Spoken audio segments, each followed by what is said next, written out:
Hi, everyone. Judge Andrew Napolitano here for Judging Freedom. Today is Monday, October 2nd, 2023. Colonel Douglas Macgregor joined us again. Colonel, always a pleasure. Thank you very much for joining us.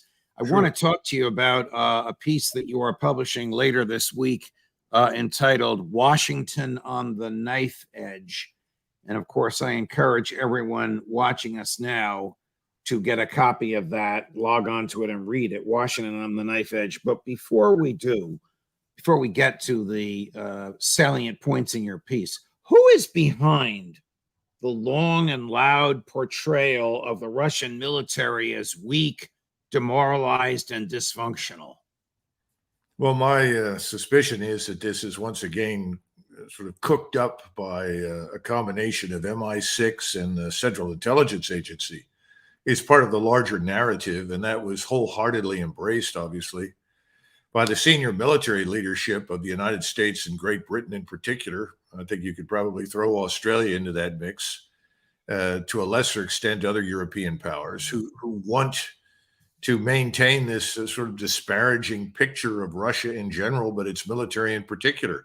I think there's been an attempt to try and persuade Americans that what we are doing in Ukraine is not dangerous, when in fact it is. It's very dangerous. But if you can persuade Americans and Europeans, as many as possible, that Russia is really weak and incapable, which was the argument, then Americans will presumably have less objection to the introduction of their military advisors, equipment, and so forth into the conflict.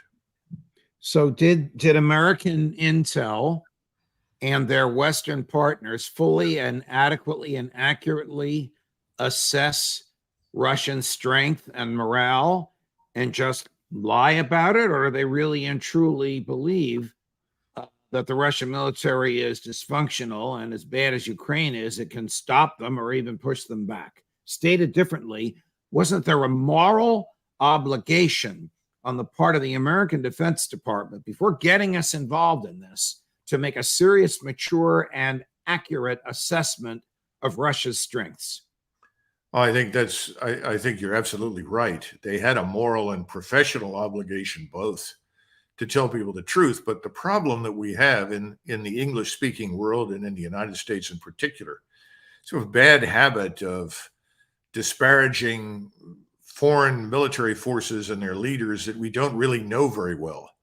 If you read the assessments of the Germans before it landed at Normandy, they were ridiculous. They painted the picture of a failed army that couldn't present real resistance, that was incapable of initiative and rigid and inflexible. And of course, the opposite was the case. It was very much the opposite.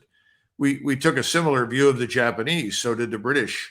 If you go back and look at the fall of Singapore and how that came about, and how a British army of 120,000 surrendered to fewer than 60,000 Japanese troops, you have to understand the sort of disdain, even contempt, that we in the United States and Great Britain had for the Japanese, not only the Germans.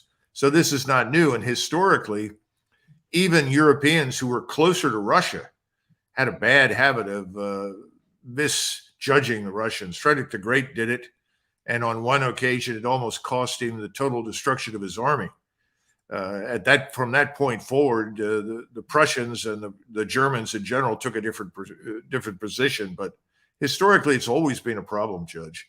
And remember, there's something else here. You have too many people in the federal bureaucracy and in the military who are desperate to get ahead.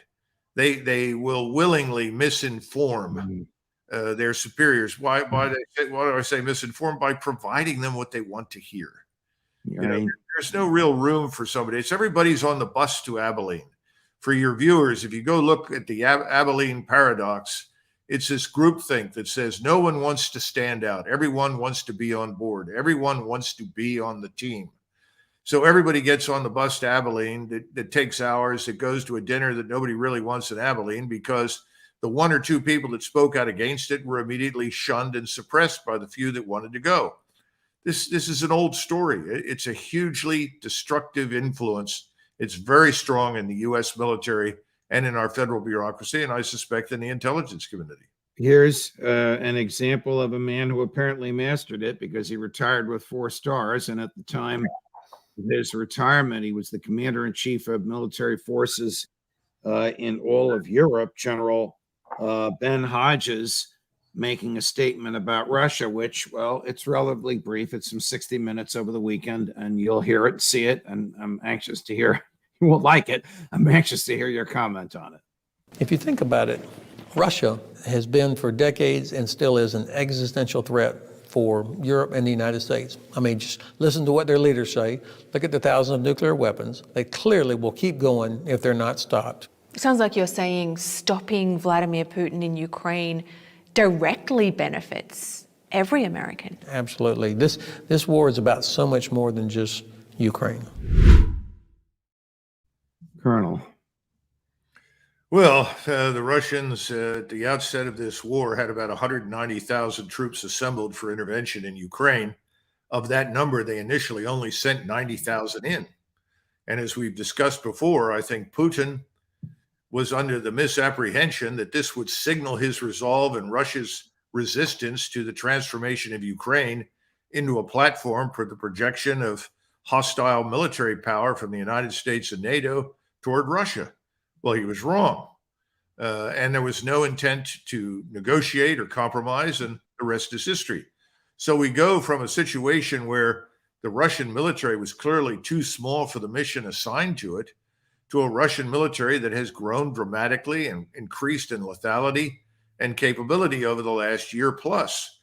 So where was the evidence for this dire intent to conquer Eastern Europe before this? And by the way, the Russians have sat in their defensive positions around the territory that they gained for months. Right. They've had the initiative now for at least 6 months. There's nothing stopping them from attacking. So why haven't they attacked? Well, the answer, of course, from the people in the administration and elsewhere is, well, the Russians are incompetent. They can't do it. Well, that's ridiculous. They've been swatting the Ukrainians like flies. The Ukrainians are being annihilated. Every time they stick their heads up, they're killed. The Russians can clearly attack. Putin doesn't really want to advance any further west than he absolutely has to. The bad news for us is that right now the Russians have completed between 200 and 300 extra kilometers of rail lines into eastern Ukraine. That's for logistics. That indicates the real preparation potentially for a massive offensive towards the West. And I think once again, Putin is wrong. He thinks he's going to get a negotiated settlement, or he assumes we'll go bankrupt and simply leave. You know, that would be nice, I suppose, in some respects for him. But the bottom line is I don't think it's going to be that easy. But General Hodges' statement, he can't possibly believe this. It sounds like he's selling snake oil. It sounds like he's just part of the CIA and MI6, as you talked about this a few minutes ago, propaganda to a very pliant media because he wants to enrich his friends in the military-industrial complex. I mean, I am attributing ignoble motivation to him. I don't know the man. I don't know his intellect. I've been profoundly unimpressed by everything I've heard him say, but to say outright, Russia, not the Russian military, not Vladimir Putin, not Russian culture, Russia is an existential threat to the United States. Just absurd and baseless, Colonel. Well, remember that the requirements for the people who are admitted to the senior ranks of the intelligence organizations are much higher than what we require of general officers. When it comes to general officers, it's a hit or miss proposition. You'll find a few who are actually smart, who read a great deal. You know, General MacArthur used to set aside 2 hours every night all through the Second World War where he would read material that he thought was pertinent and relevant. And he also cleaned out his proverbial inbox himself every day, read all the material, wrote all of the reports. We don't have people doing that now because they don't have the ability to do it. How did President Zelenskyy go from hero to zero, your phrase, not original, but nicely put, Right. in 19 months, Colonel? Well, let's go back to the outrageous predictions and sort of celebratory nonsense that went on in the Western media for months and months and months. I mean, almost immediately, I remember in February or early March, I was attacked for suggesting that the man was an empty facade and, if anything, an actor and not much more, by I think it was Jennifer Griffin and her sidekick on Fox, former congressman whose name escapes me. And they were saying, oh, no, this man is an heroic figure that we should all worship, and compared him to Churchill and God knows what else. That's all nonsense. It always was nonsense. We're not completely sure who's really running the show in Ukraine any more than we are here in Washington. But the behavior of this man over the last year and a half is just atrocious. He's sent tens of thousands of his countrymen to their deaths, and knowing full well from the very beginning that it couldn't be done. Victory was an impossibility, and insisting that they hurl themselves into these impregnable Russian defenses.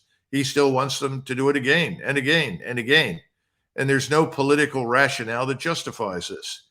So I think the man is being exposed. And I liked Elon Musk's comment that every few minutes or so he opens his mouth and wants another $1 billion from the United States. And of course, we have no idea where all of that money is going any more than we can trace the equipment. The whole thing is a fiasco and a scandal. What about General Zelenskyy, who's the commander, and whom you have said and your colleagues have said is respected internationally as a serious military leader? Is the Ukraine military poorly led by General Zelenskyy? Is he big-footed by this comedian turned politician turned president? Well, remember that everybody in the military side and the officer corps, one way or another, is part of the grift. You have battalion commanders who are pocketing the salaries of soldiers that were under their command, who are now killed in action, preventing their widows from receiving any compensation from the Ukrainian government. Everyone is involved in grabbing whatever he or she can get for themselves. That's the problem in Ukraine. The place is more corrupt than Mexico, and that's saying something if you've been to Mexico. So I think you have to keep this in mind. Secondly, Zelenskyy, I have no doubt that privately he is told the truth, and he's been ignored and told to shut up and get back to work. And it may well be that he too has been told to do so at gunpoint. I have no idea. So I just think that at this stage, it doesn't really matter, because at the levels that count, once you get down inside the Ukrainian army, there are so many foreign elements directing operations from various places and pushing the Ukrainians into action. There's so much distrust between the soldiers who are being asked to fight and the officers who are commanding them that they whittle down squads to 3 or 4 men to prevent larger formations from forming that might actually rebel. It's a terrible condition, and the people are simply being fed systematically into the so-called meat grinder. Now, we know that over the last several months, there have been a lot of surrenders. There's no question about it. There's plenty of video footage to show that. And I would expect that to continue, perhaps even worsen in time. But it's tragic that we continue to underwrite all of it. We own the place. The place is the 51st state. This was Senator Rand Paul's argument. He's spot on. We're paying the salaries of the government, of the bureaucracy, of the military. What are we not funding over there? It's ridiculous. Well, before the so-called deal, which extended Mrs. Pelosi's spending levels for another 45 days, that Congress concocted over the weekend, the president said publicly, don't worry, the money will still keep flowing to President Zelenskyy, even if the government shuts down. Do you know if the United States and NATO engaged in an evaluation of Ukrainian military, its command structure, its support structure, before we started to send $100 billion over there? I know that in NATO, everyone does whatever we tell them to do, Judge. Let's be frank. We dominate NATO. NATO is an extension of our military power, our influence on the continent. The Europeans have made themselves satellite states of the greater U.S. empire and military hegemony. So that's the first thing. Secondly, you've got large numbers of senior officers, particularly from Great Britain, to some extent from Germany and France, who are all prepared to stand up and defend to the bitter end whatever they're told to do by the United States. They have been completely assimilated into the so-called Borg, if you will. In other words, they adopt what we say, they adopt what we think, they adopt the tactics we suggest. There are some dissenting voices, but they're suppressed. There are people over there that know better.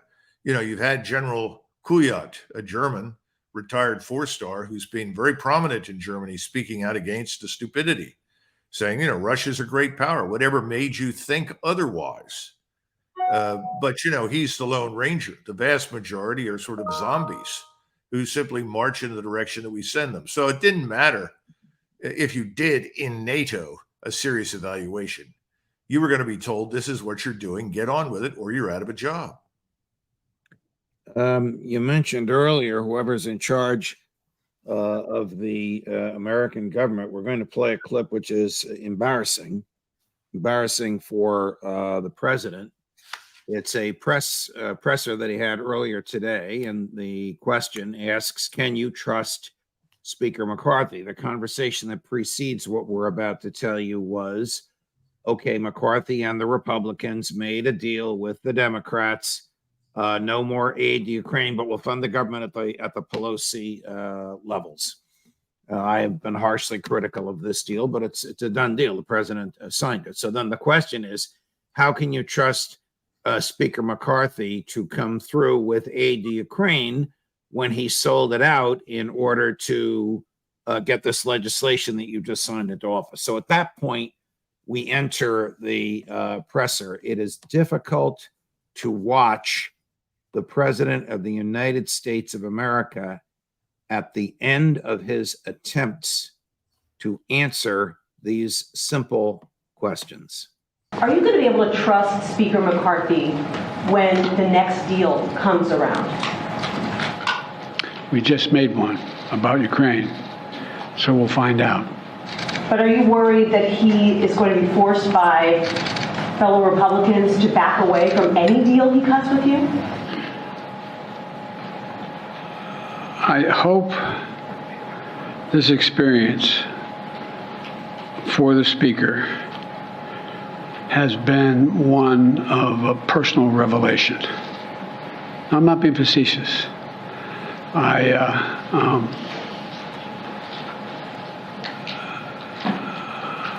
Anyway. So somebody's running the show. Somebody's deciding to spend $100 billion. Somebody decided to ask McCarthy for another $6 billion for a month. Somebody wants the Congress for another $28 billion. I don't know if the mentality of the man we just watched, and I say this with pity, not with joy, is capable of making those determinations. Who are these people that are calling the shots for American foreign policy? Mrs. Newland, Jake Sullivan, Tony Blinken, but apparently not the man we just watched, Colonel. You know, Judge, if you think about it carefully, there's a wonderful book called Anatomy of Revolution. And when you read this by Crane Britton, this comes across a lot like Louis XVI in 1788, 1789, 90. Louis XVI was not a bad human being per se, but he was rather feckless. He was overwhelmed, responded in much the same way.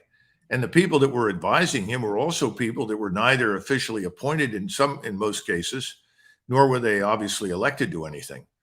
And the rest is history. And I kind of think the more I see of this administration and the more I hear about the things that they're trying to do, sometimes I think we're France before the revolution. There's no direction. There's no one at the helm.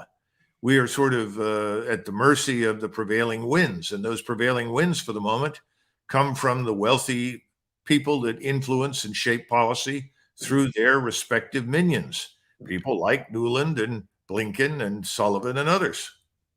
How did the Uniparty and the neocons make this kind of a useless, fruitless, expensive, bloody war acceptable to Americans? Is it because no American boys are coming home in body bags, unlike in Vietnam?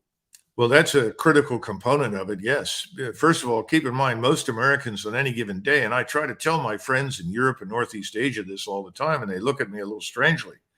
But most Americans on any given day don't care what happens beyond our borders, Judge. And you know, why should they? If you live in Kansas City, in Portland, Oregon, somewhere in Iowa, somewhere in Kansas or Alabama, your life has very little to do with what happens beyond your borders. And so we've been in the habit for a very, very long time of consigning responsibility for the conduct of our foreign and defense policy to people in Washington. And we've tended to ask very few questions. What do we got for an ideology leading us right now? This ideology is an ideology of fear. It promotes enemies overseas that we must defend ourselves against. It promotes the notion that free speech and free thinking are dangerous to the American public, that therefore that must be suppressed. This is a very strange environment, and I think Americans are beginning to realize they've lost control of the government, but this happened a long time ago. People are used to making these decisions in a vacuum. We've decided it's in the interest of the United States that we should put ourselves in a position where we could actually be dragged into a war against Russia. And we all know it's not just Russia. If we end up at war with Russia, we'll be at war with China. Certainly Iran will come on board. India is not going to help you. The Japanese are going to walk away from you as quickly as they can. So what does that leave you with? A bunch of Europeans who are not prepared to fight any more than we are. So this is not a new problem, but it is an old one. And the only way to solve this is to get into that government and root out these people and replace them and find a new way forward. Perhaps that will happen over the next 12 months. I just hope it happens soon enough, because right now we're on the knife's edge. That's the point. People don't understand that this war in Ukraine is over. The prominent Russian politician in the Duma, in the parliament, who spoke the other day and said the Ukrainians have one of two choices. They can either meet our demands or they can go out of existence. He wasn't kidding. Right. Moscow is not going to sit there and let us move anything we want back into Western Ukraine. They're not going to tolerate someone in the government there who is fundamentally hostile to Russia, incurably hateful. They will insist on someone in that government that watches out for Russian national security interests. So what are we going to do? If this were put into a referendum and people were allowed to discuss it for 30 days, I think Americans would come out overwhelmingly against doing anything in Ukraine. But we won't do that. And no one in Washington wants that, because they're profiting from this. And the people in Washington think that the United States is still living in 1992, that our armed forces are what they were 30 years ago, that there are no problems. There's nothing that serious happening here. Therefore, they have the freedom of maneuver to do whatever they want. That's ridiculous. It's wrong. It's dangerous. That's where we are.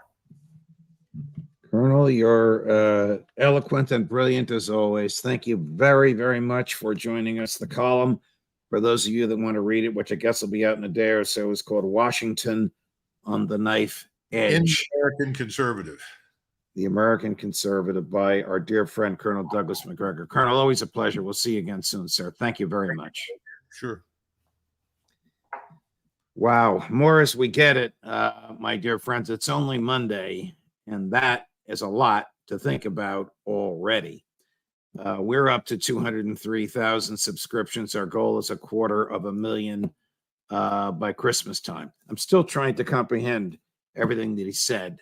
It was so brilliant and so profound, but you can play it over and watch it as many times as you like. Judge Napolitano for Judging Freedom.